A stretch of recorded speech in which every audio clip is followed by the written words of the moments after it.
HSDickson, Bayelsa West. Mr. President, I rise to second that this bill that is seeking an amendment be read a second time.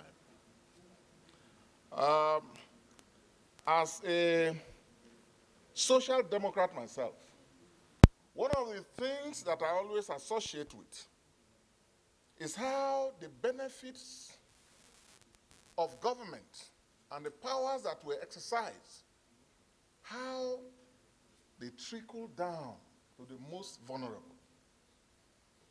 Mr. President and my dear colleagues, we all know that unfortunately, by the development of our systems, we are not yet, unfortunately, at a level where the vulnerable people have some kind of social security. There's no social security in our country.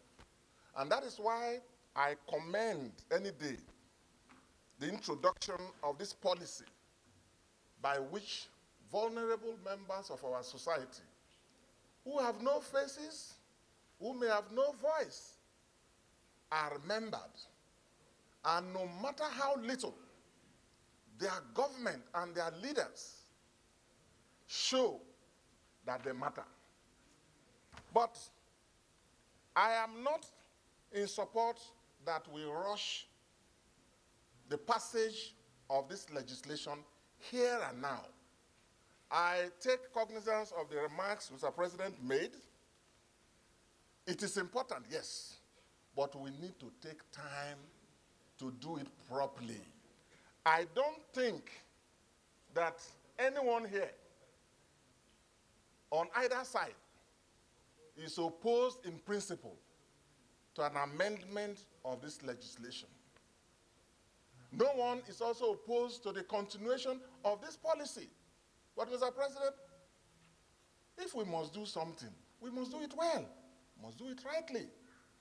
I align myself with the thinking that this amendment has been sought, even though it's not an executive bill. What we see here, at least what is before me, is a private members bill sponsored by our respected Senate leader. But I concur with the amendment. There are issues that we must use this opportunity to critically address and streamline properly. As a former president of the Senate, rightly, in my view, said, for example, can't we take advantage of this amendment now to streamline how the vulnerable people in this country who are going to benefit from this are captured? Because that has been a major concern. We saw trader money. We saw COVID-19 loan support. We saw all kinds of things in all kinds of ways under different designations, but all spending money, and a number of them without even parliamentary approval, which is highly, highly condemnable, which is why this has to be supported. But let us take time, pass it, so that at the committee level, and it can be speeded up. We can fast track it, but the process has to be followed. Let us even know what are the details of these sections that we are trying to amend. What are the other initiatives?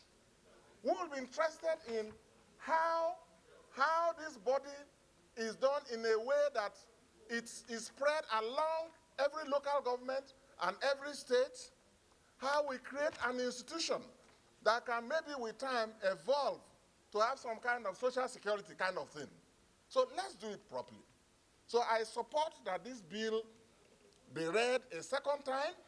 I support that we refer it to the appropriate committees where proper input, both from this parliament and other stakeholders, can be sought.